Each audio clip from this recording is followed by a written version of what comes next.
Well, I'm not sure if I quite believe this, but the day is finally here. We have our hands on the Aston Martin Vulcan. How long have I been going on about getting one of these? Finally, I won it in the roulette raffle, like for the marathon thing. So I'm delighted to finally get my hands on this beast. You can see it; it looks awesome. I just hope it is as fast as it looks. Big V12 in the back.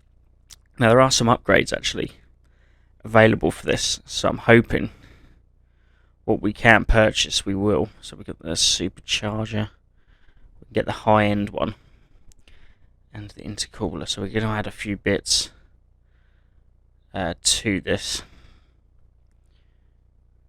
So yeah, just purchase that, and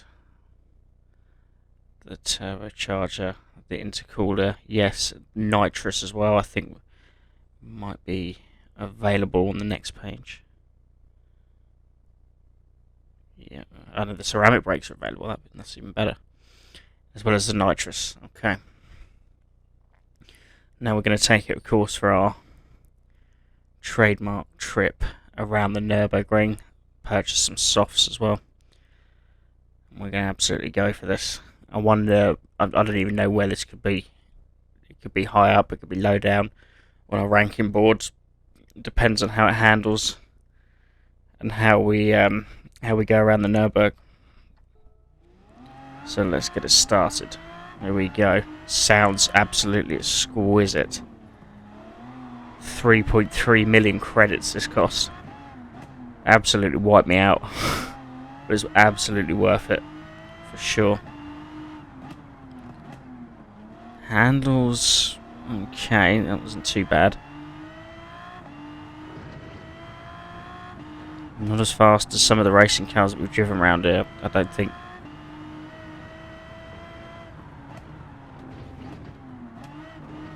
But yeah, at least it sounds great, and as you know, for me, that is a massive plus.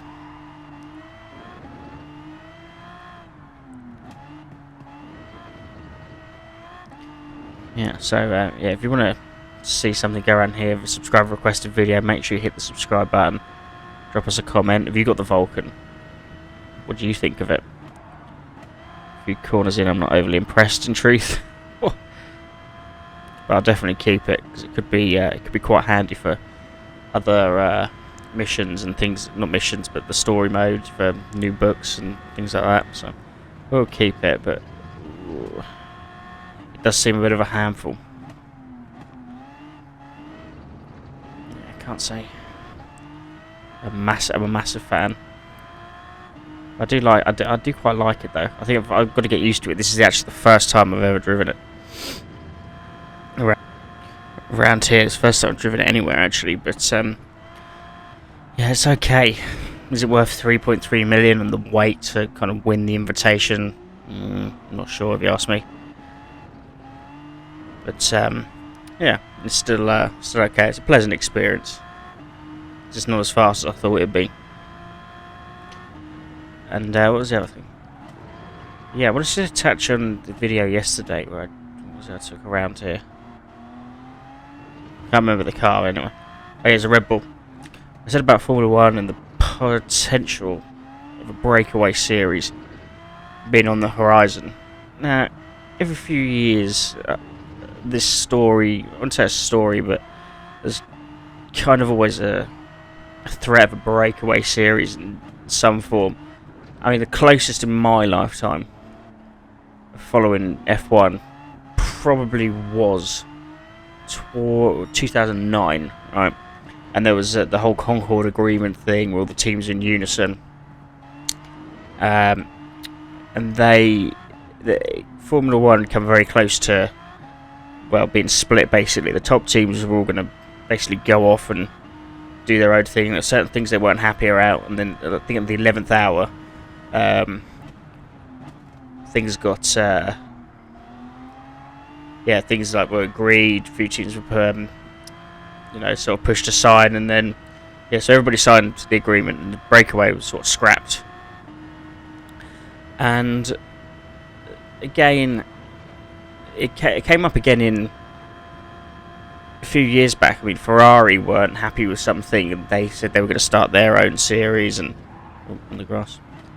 Ferrari said they were going to start their own series, and that never really materialised to anything. And they said they were going to leave for IndyCar, and there was that. And this is only a rumour sort of at the minute for the Saudi investment funds saying no, they're going to start their own thing, which may or may not happen. I don't know. I mean, for the reasons I explained in the video yesterday, I would like to see Formula One kind of be pushed to have a competitor.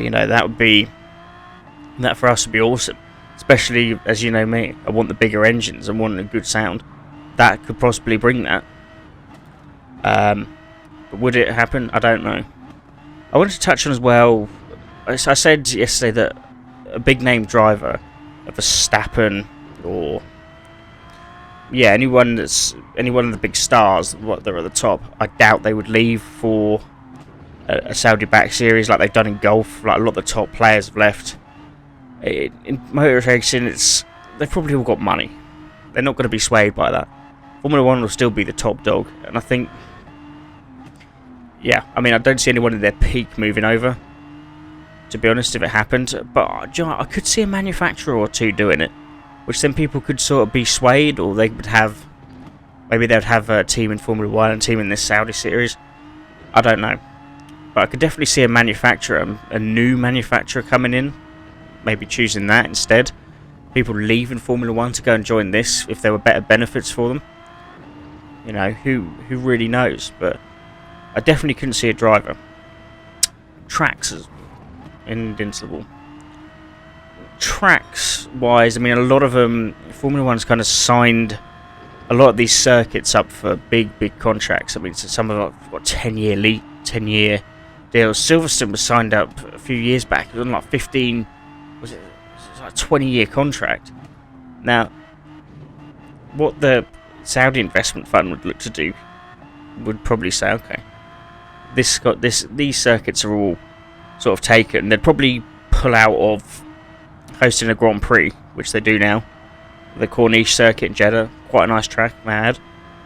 They'd probably pull out of that, but then they'll go to circuits that haven't hosted a Grand Prix in a while. Some classic tracks, like over here. I mean, they probably wouldn't be able to get Silverstone yet, but then they'd say, okay, we'll go to Brands Hatch, or we'll go to North Donington, maybe even a London street race. I've been harping on about for quite a while. Who knows?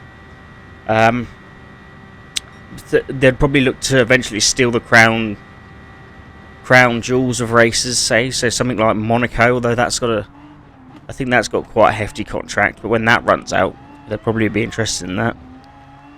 And of other things, really. The Middle East races, whether they'll be going to Bahrain or the UAE anymore, I don't know. It's one of them. It's all very. It could be really exciting, a breakaway series. I'm not encouraging it, but Formula One itself needs to get its act together. I said yesterday, the ticket prices, the fact that even if you want to follow Formula One at home on telly, it's going to cost you money. What if you want to watch Drive to Survive? Okay, you got to shell out for Netflix, and then you got to have a Sky subscription if you're over here. It costs money, whatever you do, and it never really used to. Even if you want to be an armchair fan, tickets have always been. I think they're good value.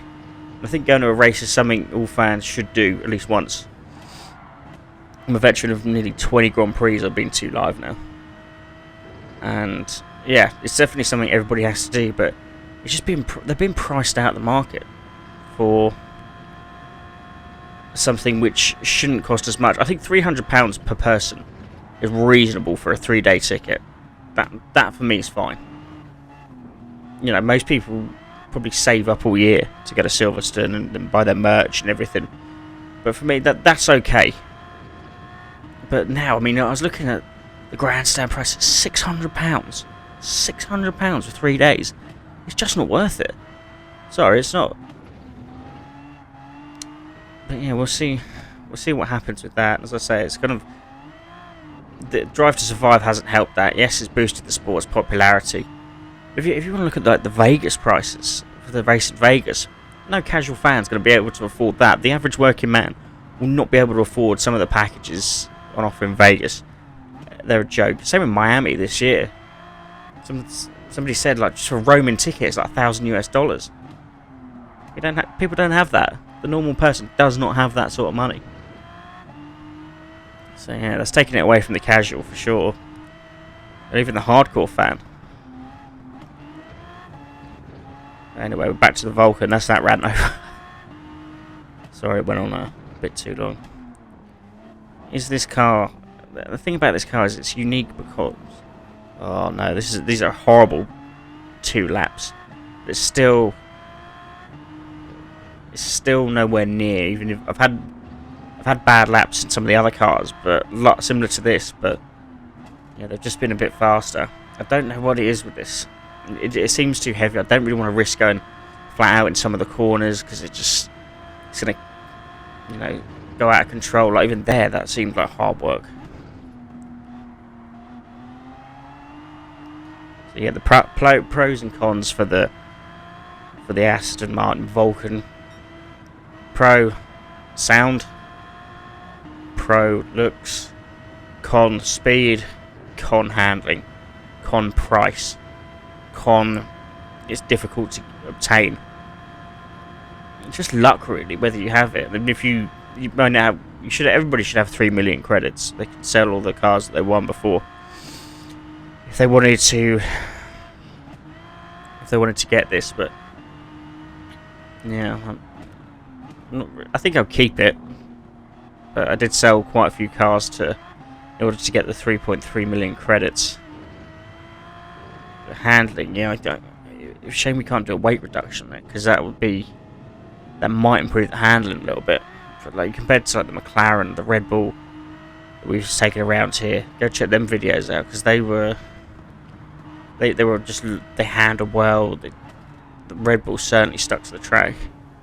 McLaren was just, yeah, I mean, it was easy on the eye, it was fast. You could pelt it through corners, no problem. This, it feels a tad clunky, and I feel like I want to brake all the time because I'm just not sure if it will stay on the track like there. Oh no.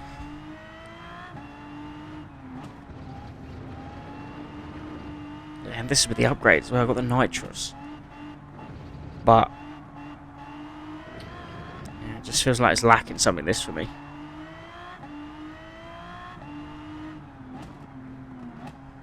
Yeah, massively wide.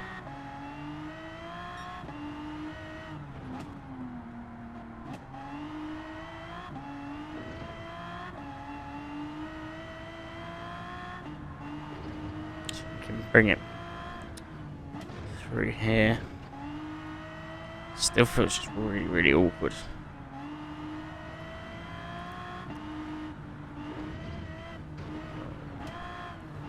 Doesn't seem to have the downforce for me. That's about. I suppose I could play around with that, but I mean, it depends how much more of a result we'd get. Would we be sacrificing the top speed? And the top speed's not even that great. I may have to try this again once I've tinkered with some of the settings, but.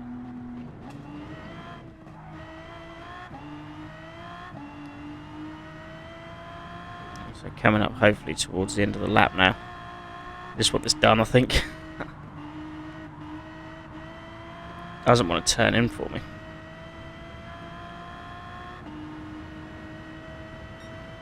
Okay. So what nitrous we got left? To get anywhere near that time, I think we're going to have to take a bit of a gamble in the braking zone at the end of the straight.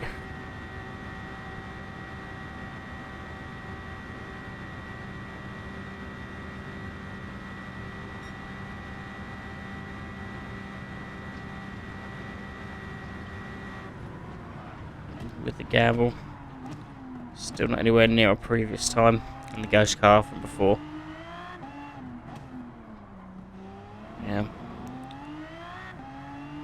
Well, that was pretty depressing in truth. 6:18, not what I thought. Let's have a look at the leaderboard to just confirm it. 6:15.9, the best time, not grand. Okay, let's have a look at the leaderboard. Okay, so it's well down here. That's bad. That is awful. Even the Volkswagen beat it. Alright, well, I'll leave it there. Thanks very much for watching. Please do remember to like, comment, and subscribe.